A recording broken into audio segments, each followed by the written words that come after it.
তো আমি Ridley Scott পরিচালিত গ্ল্যাডিয়েটর 2 সিনেমাটা দেখে নিলাম। এখন যদি কথা আসে যে কে এই রিডলি স্কট, ওয়েল এই মানুষটাই হলিউডের সেরা সেরা কিছু সিনেমা আমাদের উপহার দিয়েছেন। এই যেমন এলিয়েন সিরিজের কিছু সিনেমা, তারপর দ্য মার্টিয়ান, বডি অফ লাইস এবং আমার দেখা সেরা একটা ওয়ার অ্যাকশন সিনেমা ব্ল্যাক হক ডাউন। তো সেরকমই তার কাজ আমরা গ্ল্যাডিয়েটর 2তেও দেখেছি। ওয়েল এই সিনেমাটা 2000 সালে মুক্তি পাওয়া গ্ল্যাডিয়েটর সিনেমার সিকুয়েল, অর্থাৎ পরের পার্ট। তো এইটাকে দেখার জন্য কি সেই আগের পার্টটার সম্পূর্ণ গল্পটা কি জানা প্রয়োজন? Well not really. যেটুকুনি জানা প্রয়োজন সেটুকুনি আমি আপনাদের বলে দিচ্ছি।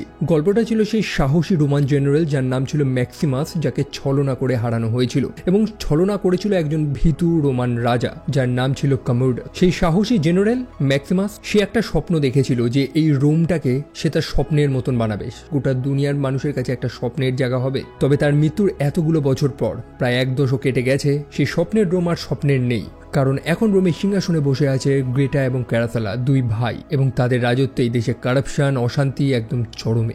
সম্পূর্ণ রোম তো ভেঙে পড়বে, এটা অনিবার্য। তবে তারাই এটা পরিবর্তন করতে পারবে যাদের মধ্যে সাহস আছে এই সম্পূর্ণ রোমটাকে পরিবর্তন করার। ওয়েল বন্ধুরা, আমি Arnab, welcome to my channel. আর এই ভিডিওতে আমি গ্ল্যাডিয়েটর 2 সিনেমাটাকে সম্পূর্ণ এক্সপ্লেন করব। গল্পের শুরুতে আমরা হ্যানো এবং তার স্ত্রী অ্যারিসাটকে দেখতে পাই। তারা দুজনেই যোদ্ধা, তাদের মধ্যে এক ভালো সম্পর্কও রয়েছে। দেখে তো মনে হচ্ছে যে বেশ শান্তিতেই তারা এখানে রয়েছে। স্থানটা হচ্ছে নর্থ আফ্রিকান নুমিডিয়া কিংডম। তবে এই স্থানের শান্তি আর বেশিক্ষণ নেই, কারণ এক সাহসী রোমান জেনারেল ক্যাসিয়াস তার হাজারো হাজারো বাহিনী নিয়ে সেই স্থানে আক্রমণ করেছে।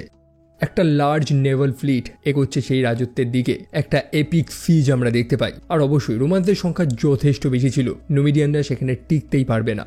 সেই রোমান জেনারেল ক্যাসিয়াস সেখানে তার সাহসিকতা দেখায়। অন্যদিকে সেই লড়াইতে হ্যানোর স্ত্রী অর্থাৎ অ্যারিসাত সে মারা যায়। লড়াইতে হ্যানো চরম আহত হয়েছে এবং সে তার জ্ঞান হারায়। সে তার স্ত্রীকে দেখতে পায় যার মৃত্যু হয়েছে এবং সে আফটার লাইফে যাচ্ছে।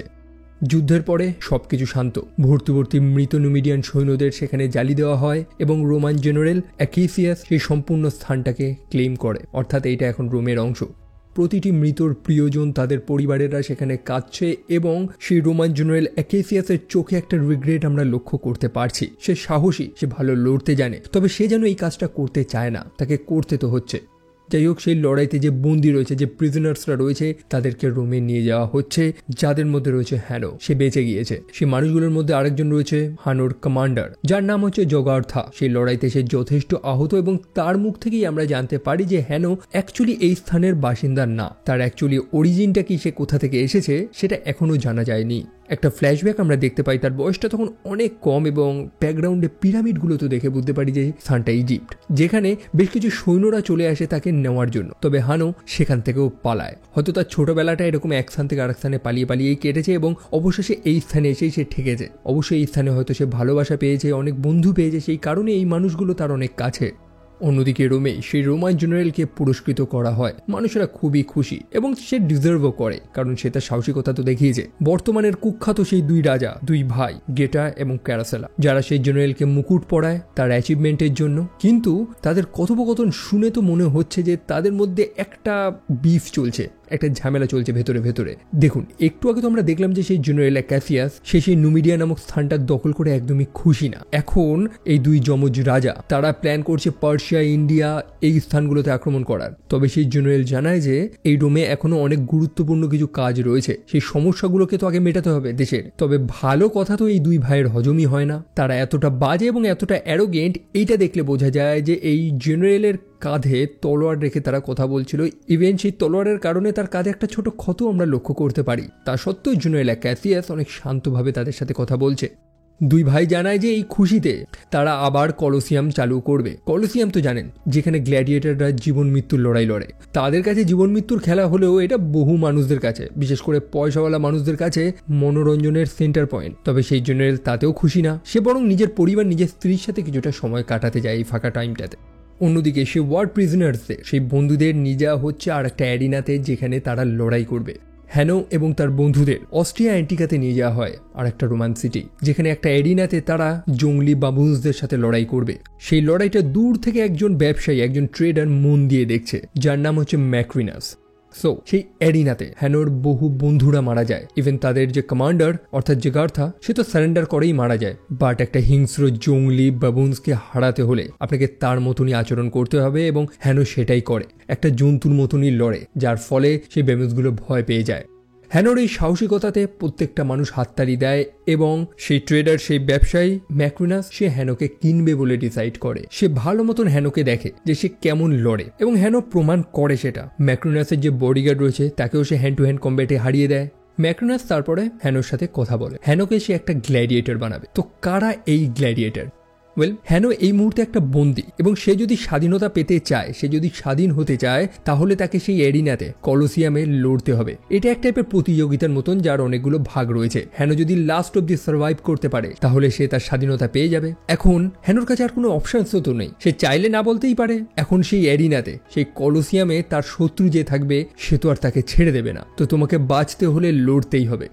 হ্যানোর ভেতরে থাকা রাগটা ম্যাক্রোনাস ফিল করতে পারে এবং সে জানতে চায় যে কাকে পেলে তার ভেতরে থাকে এই রেজটা কমবে। হ্যানো তখন জানায় যে সেই রোমান জেনারেল অ্যাকাসিয়াস, তাকে হত্যা করেই হ্যানো শান্ত হবে।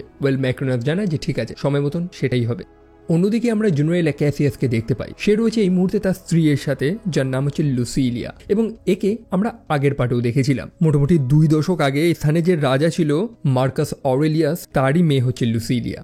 তো জেনারেল অ্যাকাসিয়াস সে তার মনের কথাটা লুসিলিয়াকে শেয়ার করে এবং এই জেনারেলকে এতক্ষণ আমরা ভিলেন মনে করলেও সেই মানুষটা সত্যিই ভালো। সে চায় এই দেশটাকে শুধরাতে, দেশের মধ্যে থাকা সব কারাপশন সবকিছু বন্ধ করতে, এবং সে জানে যে এটা বন্ধ করতে হলে সেই পাগল 2 রাজাকে সিংহাসন থেকে সরাতে হবে এবং এটা করতে হলেও তার সৈন্য লাগবে। তার একটা বড় লিজেন্ড সৈন্যদের একটা আর্মি প্রায় 10 দিনের মধ্যেই এই স্থানে চলে আসবে, যাদের সাপোর্টে অ্যাকাসিয়াস এই 2 রাজাকে গতিচ্যুত করতে পারবে এবং রোমকে স্বাধীন করে দিতে পারবে। অন্যদিকে ম্যাক্রোনিয়াস হ্যানোকে নিয়ে চলে যায় সেই বড় একটা পার্টিতে। 2 রাজা সেখানে পার্টি করছে, বহু সেনেট সেখানে রয়েছে। সেনেটর থেরাক্সের সাথে ম্যাক্রোনিয়াসের খুব ভালো সম্পর্ক এবং তারা দুজনে সেখানে বেট লড়ে বসে। তাদের 2 চাকর লড়াই করবে, যে জিতবে সে প্রচুর টাকা পাবে। তো সেই কারণে থেরাক্স সেখানে একটা লড়াইয়ের আয়োজন করে সেই 2 রাজাকে খুশি করার জন্য। কথা হয়েছিল তারা হ্যান্ড টু হ্যান্ড লড়বে, 3টে রাউন্ড হবে। তবে সেই আরেক রাজা অর্থাৎ ক্যারসেলা সে জানে যে না, এতে মজা নেই ভাই, এদের হাতে তলোয়ার দিয়ে দাও বা ছুরি দিয়ে দাও আর কি। হ্যানো এবং সেই আরেকজন যোদ্ধা তারা দুজন লড়াই করা শুরু করে। হ্যানো প্রথমে তার অ্যাপোনেন্টকে বোঝানোর চেষ্টা করে যে ভাই, আমরা অন্য মানুষদের মনোরঞ্জন দেওয়ার জন্য একে অপরকে হত্যা করতে পারি না, কিন্তু তার অপোনেন্ট তো শোনে না, সে ছুরি চালানো শুরু করে। তাই বাধ্য হয়ে হ্যানো তার ক্ষমতাটা দেখিয়ে দেয়। একটা দুর্দান্ত ফাইটে সে সেই মানুষটাকে হারিয়ে দেয়। ম্যাক্রোনাস প্রমাণ করিয়ে দেয় যে তার আনা এই বারবারিয়ানটা, তার এই নতুন চাকরটা সেই এরিনাতে লড়াই করার যোগ্য, অর্থাৎ সেই কলোসিয়ামে। তাই শীঘ্রই তাকে সেখানে পাঠানো হবে। ম্যাক্রোনাস তো এটাই চেয়েছিল। রাজা গেটা তখন হ্যানোকে কিছু বলতে বলে এবং হ্যানো সেখানে একটা পোয়েট্রি শোনায়, যে পোয়েট্রিটা এই রোমেই খুবই ফেমাস। অনেকেই এটার ব্যাপারে জানে না, তবে ম্যাক্রোনাস এটা জানে এবং সে হ্যানোকে প্রশ্ন করে যে তুমি এটা জানলে কি করে, কে শিখিয়েছে তোমায়, তোমার জন্মটাই বা কোথা দিয়ে হয়েছে। হ্যানো তখন পাল্টা তাকে রিপ্লাই দেয় যে যখন আমাকে সেই অ্যারিনাতে মরতেই হবে তাহলে আমার অতীত জেনে লাভটাই বা কি। অন্যদিকে সেনেটরদের সিক্রেট একটা মিটিং হচ্ছে। জেনারেল অ্যাকাসিয়াস তার প্রপোজালটা দেয় যে কিভাবে সেই লড়াইয়ের প্রতিযোগিতার শেষ দিনে জেনারেল অ্যাকাসিয়াসের প্রায় 5000 সৈন্য এই স্থানে আক্রমণ করবে সম্পূর্ণ রোমটাকে স্বাধীন করার জন্য। তবে স্বাধীন করার পরে কি হবে? লুসিলিয়াকে রানী বানানো হবে। তার পিতা মার্কাস অরেলিয়াস এই স্থানের রাজা ছিল, তো হিসাব মতো লুসিলিয়া এই স্থানের রানী হওয়ার যোগ্যতা রাখে এবং সেনেট তাকে সাপোর্ট করবে। অন্যদিকে সেই বন্দীদের অর্থাৎ হ্যানো এবং তার মানুষদের মেন সিটিতে নিয়ে যাওয়া হচ্ছে, গেটওয়ে অফ রোম। সেখানে আমরা দেখতে পাই সে বিখ্যাত স্ট্যাচুটাও দেখতে পাই, 2টো শিশু একটা উলফের দুধ পান করছে, রমুলাস এবং রেমাস। তো সেই স্থানে প্রবেশ করার পর হ্যানো অ্যাকচুয়ালি রোমের অবস্থা, বর্তমান অবস্থাটা বুঝতে পারে। চারিদিকে মহামারী, মানুষ না খেতে পেয়ে মরছে, ভিক্ষা করছে প্রচুর মানুষ। সেখানে যে রোমের গল্প সে শুনে এসেছে, এখানে এসে রিয়েলিটি সে কিছু ভিন্ন দেখছে। অন্যদিকে ম্যাক্রোনাস আবারও সেই সেনেটর থেরাক্সের সাথে সাক্ষাৎ করে। মনে আছে তো তাদের দুজনের মধ্যে বেটিং হয়েছিল যে কার যোদ্ধা জিততে পারবে। ম্যাক্রোনাস তো জিতে গিয়েছিল, সেই হিসাবে সে টাকা পাবে, কিন্তু সেনেটর থেরাক্স তার টাকাটা এখনো শোধ করেনি। সে বলে যে পরে সে শোধ করে দেবে। এখন ম্যাক্রোনাস জানে যে ঠিক আছে, সে টাকা নিয়ে কথা বলছে না, এখন কলোসিয়ামে আবার ফাইট হবে, প্রতিযোগিতা শুরু হবে। তো সেনেটর এখন কি করতে চায়? আবার নতুন করে বেটিং লড়বে কি? আগেরবার তো সে ডবল দেবে বলেছিল, এবারও কি ডবল দেবে নাকি এবার সে কুইট করে দেবে, মানে আর বেটিং সেটিং কিছু লড়বে না। সেনেটর থেরাক্স ভাবতে থাকে যে যদি এবার সে জিতে যায় তাহলে তার আগের ধারবাকি সব মিটে যাবে, সেই কারণে সে ডাবল বলে দেয়। অন্যদিকে গ্ল্যাডিয়েটরদের রেডি করা হচ্ছে, তারা কলোসিয়ামে লড়বে। সেখানে গ্ল্যাডিয়েটরদের যে নামগুলো ছিল সেখানে একটা নাম কাটা ছিল, সেটা হচ্ছে অ্যাকচুয়ালি ম্যাক্সিমাস, যে প্রথম পার্টের হিরো ছিল। তো সেই এরিনাতে লড়াই শুরু হয়। হ্যানো এবং তার সঙ্গীরা ফেস করবে সেই স্থানের একটা আনডিফিটেড যোদ্ধা যার নাম হচ্ছে গ্লেসিও দ্য ডেস্ট্রয়ার, যে গন্ডারের পিঠে চেপে সেই এরিনাতে আসে। তাকে হারানোটা সত্যি খুবই কঠিন। হ্যানোর বহু সঙ্গী সেখানে মারা যায়, তবে তারা বুদ্ধি করে সেই গন্ডারটাকে ঘায়েল করে এবং গ্লেসিওর সাথে 1 vs 1 হ্যানোর লড়াইতে নেমে পড়ে। দেখে তো একটা সময় মনে হচ্ছিল যে হ্যানো হয়তো সেই লড়াইতে হেরে যাবে। এখন দর্শকরা সেখানে চেঁচাচ্ছে যে মার্সি, হ্যানোকে যাতে ক্ষমা করে দেওয়া হয়, তাকে যাতে হত্যা না করা হয়। কিন্তু হ্যানো বলে যে না, তার ক্ষমা প্রয়োজন নেই, সে লড়বে এবং অবশেষে সে গ্লেসিওকে সেই লড়াইতে হারিয়ে দেয়, তাকে হত্যা করে দেয়। হ্যানোর এরকম একটা সাহসিকতা মানুষদের খুব ভালো লাগে। সে মানুষদের মন জয় করে নেয়, বহু মানুষের সাপোর্ট সে পেয়ে যায়। তবে একই সাথে লুসিলিয়ার মনে বহু প্রশ্ন তৈরি হয়। সেই হ্যানোর লড়াইয়ে নামার আগে যে জিনিসগুলো করছিল, অর্থাৎ সেই অ্যারিনা থেকে মাটি তোলায় সেম জিনিস ম্যাক্সিমাসও তো একটা সময় করেছিল, সেই প্রথম পার্টের যে হিরো ছিল। ফ্ল্যাশব্যাকের আমরা একটা সিন দেখতে পাই। অ্যাকচুয়ালি লুসিলিয়ার একটা ছেলে ছিল যার নাম ছিল লুসিয়াস। এই স্থানে যখন সিংহাসন পরিবর্তন হয়েছিল, মানে সিংহাসনের যে লড়াইটা, তখন লুসিলিয়া চুপচাপ তার ছেলেকে এই স্থান থেকে অন্য স্থানে পাঠিয়ে দিয়েছিল। অবশ্যই তার মধ্যে রয়্যাল ব্লাড রয়েছে, রাজকীয় রক্ত, এই সিংহাসনে তারও অধিকার রয়েছে। তো হিসাব মতন সেই সিংহাসনের লোভে অন্য কেউ যদি তাকে হত্যা করে দেয়, সেই ভয়তেই লুসিলিয়া তার ছেলেকে সেখান থেকে অন্য স্থানে পাঠিয়ে দেয়। এবং সেই ছোট্ট বাচ্চাটা অর্থাৎ লুসিয়াসই হচ্ছে হ্যানো। সেই কারণেই তো আমরা গল্পে দেখেছিলাম যে ছোটবেলা থেকেই সে একটা স্থানে টেকেনি, এই রোম, কখনো ইজিপ্ট এবং পরে নুমিডিয়া। অন্যদিকে লুসিলিয়া ম্যাক্রিনাসকে ইনভাইট করেছে এবং তার থেকে জানার চেষ্টা করছে যে এই গ্ল্যাডিয়েটরগুলোকে স্পন্সর করে সে কি পাচ্ছে। বিশেষ করে তার কাছে বর্তমানে যে গ্ল্যাডিয়েটরটা রয়েছে অর্থাৎ হ্যানো, তাকে তো লুসিলিয়া ভালোই চেনে। তবে এতে ম্যাক্রিনাসের মনে আরো সন্দেহ তৈরি হয়। সেখানে লুসিলিয়ার পিতা অর্থাৎ মার্কাস অরেলিয়াসের একটা কম বয়সের স্ট্যাচু দেখতে পারে সে, যে মুখটা হুবহু হ্যানোর মতন। এবং ম্যাক্রিনাস খুবই স্মার্ট একজন মানুষ, ঠিক ভেতর থেকে অনেক সিক্রেট খবর সে বার করেই নিয়েছে যে রাজকুমারী লুসিলিয়ার একটা ছেলেও ছিল। ছেলের পিতাটা অ্যাকচুয়ালি কে ছিল সেটা নিয়ে এখনো শিওর না, তবে তার একটা ছেলে ছিল এবং সে যদি বেঁচে থাকে এখন, তো সে হুবহু হ্যানোর বয়সী তো হবে।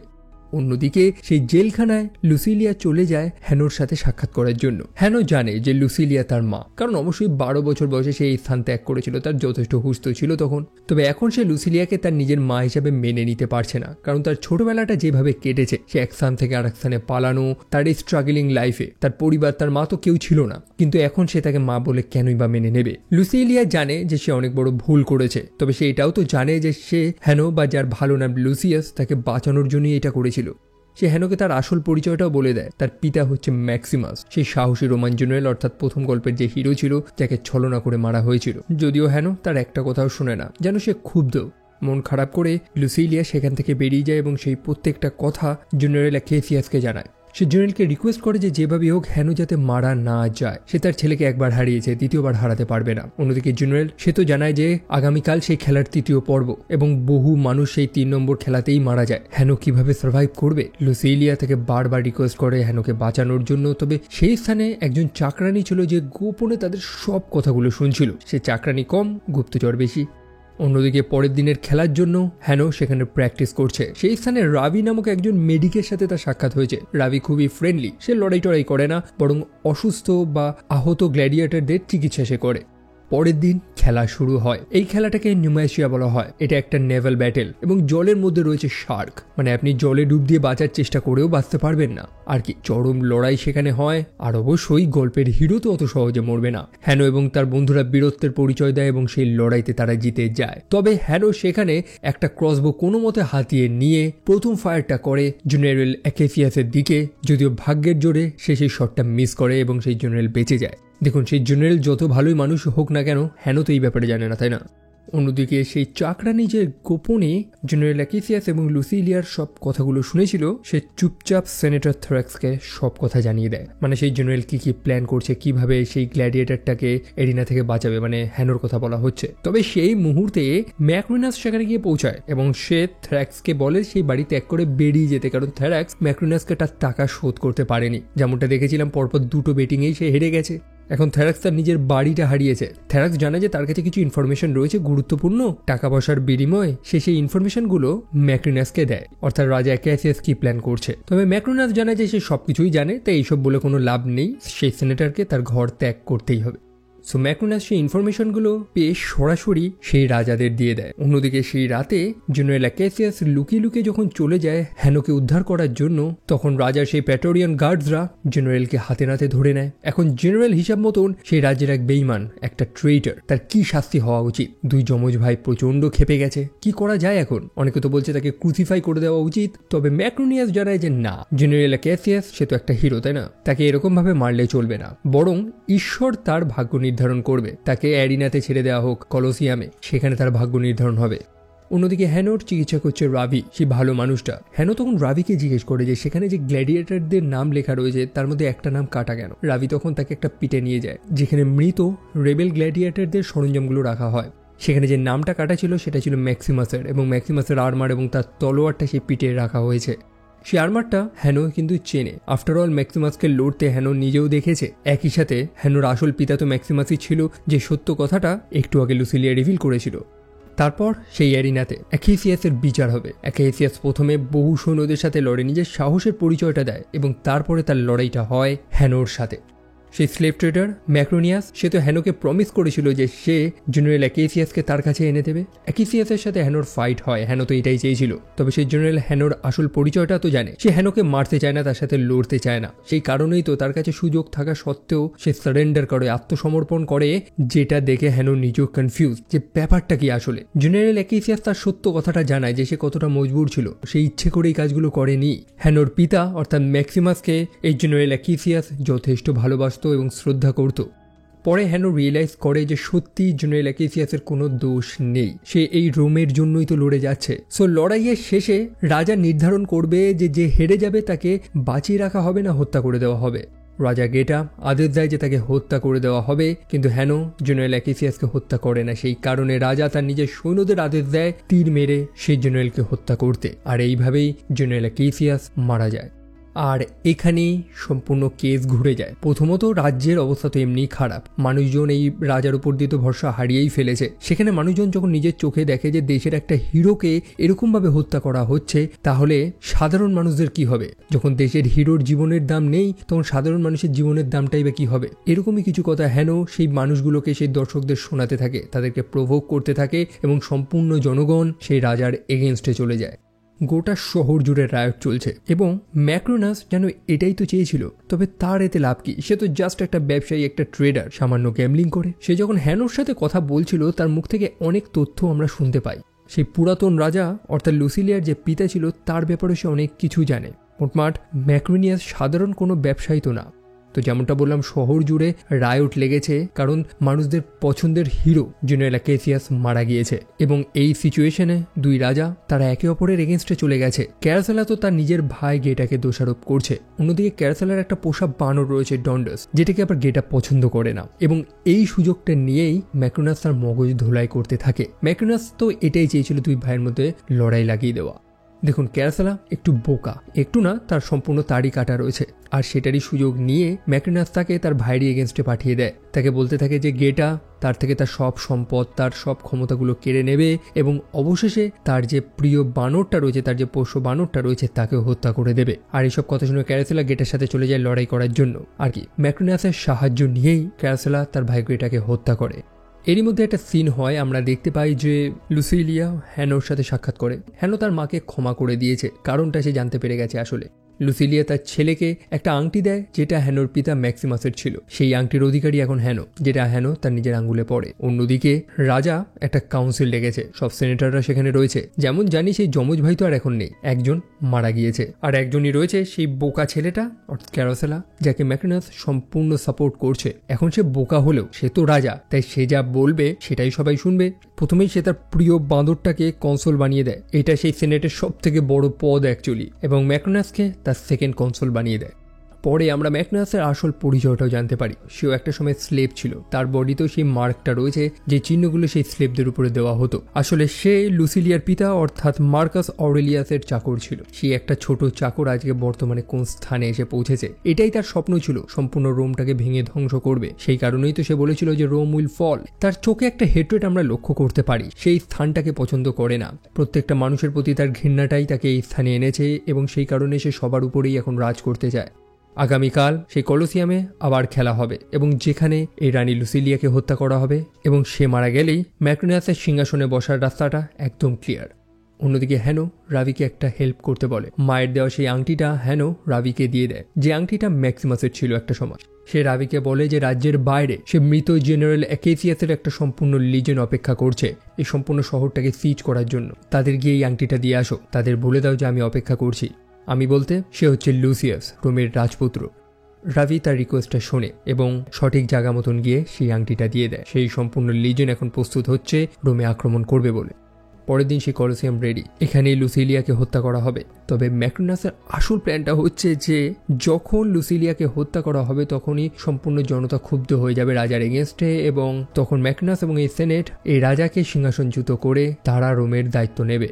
তবে আজকে ঈশ্বর তো এক অন্য কিছু লিখে গেছে। হ্যানোর আসল পরিচয়টা জানার পর রাভি তাকে সেই জেলখানার চাবিটা দিয়ে দিয়েছে, যার ফলে সেই জেলখানার প্রত্যেকটা কয়েদি চুপচাপ নিজেদের বাঁধনমুক্ত করে রেখেছিল। আর যখনই সেখানকার গার্ডরা আসে তারা সেই মুহূর্তে আক্রমণ করে দেয় এবং তাদেরকে হত্যা করে ফেলে। অন্যদিকে সেই এরিনাতে রানীকে বেঁধে রাখা হয়েছে। রানীর এগেনস্টে রয়েছে একগুচ্ছ প্যাটোরিয়ান গার্ডস এবং সেই রানীকে বাঁচানোর জন্য থাকবে মাত্র একজন গ্ল্যাডিয়েটর। তবে কেউ তো জানে না যে প্রত্যেকটা গ্ল্যাডিয়েটর নিজেদের মুক্ত করে নিয়েছে এবং তারা সময় মতন সেই এরিনাতে ঢুকে পড়ে এবং গার্ডসদের উপর আক্রমণ করা শুরু করে। সেই ক্যাওস দেখে ক্রাউডের মধ্যে বহু মানুষ, বহু দর্শক, তাদের মধ্যেও সাহস তৈরি হয় এবং তারাও গার্ডসদের এগেনস্টে লড়াই করা শুরু করে। ম্যাক্রোনাসের তো মাথায় হাতে এই দৃশ্য থেকে একই সাথে আর একটা দুঃসংবাদ হচ্ছে যে সেই জেনারেল অ্যাকেসিয়াসের প্রায় 5000 সৈন্য খুব শীঘ্রই শহরে ঢুকে পড়বে। তো এখন কি হবে? শহরের ভেতরেও ঝামেলা, বাইরেও এক বড় যুদ্ধ। ম্যাক্রোনাস জানে যে আর কোনো রাস্তা নেই। প্রথমেই সে সেই রাজা ক্যারাসালাকে হত্যা করে এবং তারপর তীর মেরে লুসিলিয়াকে হত্যা করে। হ্যানো সেই দৃশ্যটা দেখে এবং সে ম্যাক্রোনাসের পিছু করে তাকে হত্যা করবে বলে। অবশেষে গেটের মুখে ম্যাক্রোনাস এবং হ্যানো তারা মুখোমুখি হয় এবং দুপাশেই দুটো বড় সৈন্যদল অপেক্ষা করছে। একদিকে সেই জেনারেল অ্যাকেসিয়াসের সেই সৈন্যরা যারা দেশটাকে স্বাধীন করতে এসেছে, একদিকে দেশের প্যাটোরিয়ান সৈন্যরা। তারা অপেক্ষায় রয়েছে, তারা দেখছে যে কে জিতবে, হ্যানো নাকি ম্যাক্রোনাস। তাদের দুজনের মধ্যে কিন্তু চরম লড়াই হচ্ছে। এই লড়াইয়ের দরুন তো একটা সময় মনেও হচ্ছিল যে ম্যাক্রোনাস হয়তো জিতে যাবে। তবে হ্যানো তার পিতার সেই কবচটা পড়েছিল, সেই আর্মারটা যেটা ম্যাক্সিমাস পড়তো, যেটার কারণেই সে বেঁচে যায় এবং সুযোগ বুঝে সে ম্যাক্রোনাসকে হত্যা করে দেয়। তারপর দুই সৈন্যদলের মাঝে দাঁড়িয়ে হ্যানো, যার ভালো নাম লুসিয়াস, সে কিছু স্পিচ দেয়। সে নিজের আসল পরিচয়টাই দেয়, সে যে রাজপুত্র এবং সে আর যুদ্ধ চায় না। গোটা দেশের যে খারাপ অবস্থা সেটা দেশের সৈন্যরাও তো জানে। আসলে তাদের তো হাত বাঁধা, তাদের যে আদেশ দেওয়া হবে তারা সেটাই করবে, সেটা ভালো হোক কি খারাপ হোক। কিন্তু এখন যেহেতু তাদেরকে আদেশ দেওয়ার কেউ নেই, এখন যেহেতু নতুন করে দেশটাকে সঠিক জায়গায় নিয়ে যাওয়ার জন্য কেউ এসে গেছে, সেই কারণে তারা আর লড়াই করে না। তারা হ্যানোর কথা শোনে। হ্যানো অ্যাকচুয়ালি শান্তি স্থাপন করতে চায়, দেশটাকে শুধরাতে চায় এবং দুই পক্ষই তার কথাতে সম্মতি প্রকাশ করে। আর এইভাবেই তারা সম্পূর্ণ রোমকে রিউনাইট করবে। অবশেষে চলে যায় সেই কলোসিয়ামে, যে স্থানে তার পিতা এবং তার মা দুজনেরই মৃত্যু হয়েছে। এখানেই সে তার ছোটবেলায় তার নিজের পরিবারটা হারিয়েছে, সে তার সবকিছু হারিয়েছে। তবে তার পরিবার যে স্বপ্নটা দেখেছিল সেটাকে সম্পূর্ণ করার জন্য এখন লুসিয়াস রয়েছে, যেটাকে সে করবে। এবং এই সিনেমাটা এখানেই শেষ হয়। তো এই হচ্ছে গ্ল্যাডিয়েটর 2 সিনেমার স্টোরি। আই বিলিভ আপনারা অনেকেই ফার্স্ট পার্ট দেখেননি বা হয়তো অনেকে আছেন যারা বহু আগে দেখেছেন। তবে যেহেতু মেন প্লটের সাথে ডাইরেক্টলি কোনো লিঙ্ক আপ নেই, সেই কারণে আশা করি আপনাদের বুঝতে কোনো সমস্যা হয়নি। এছাড়াও আপনাদের কি মতামত সেটা ডেফিনেটলি কমেন্ট সেকশনে লিখতে ভুলবেন না, আমিও জানতে চাই। একই সাথে আমাকে সোশ্যাল মিডিয়াতে ফলো করতেও ভুলবেন না। আমার হোয়াটসঅ্যাপ চ্যানেল, ফেসবুক এবং ইনস্টার লিঙ্কগুলো ডিসক্রিপশনে রয়েছে। তো দেখা হচ্ছে আপনাদের সাথে সেখানে। টিল দেন ভালো থাকবেন, সাবধানে থাকবেন। Take care and by.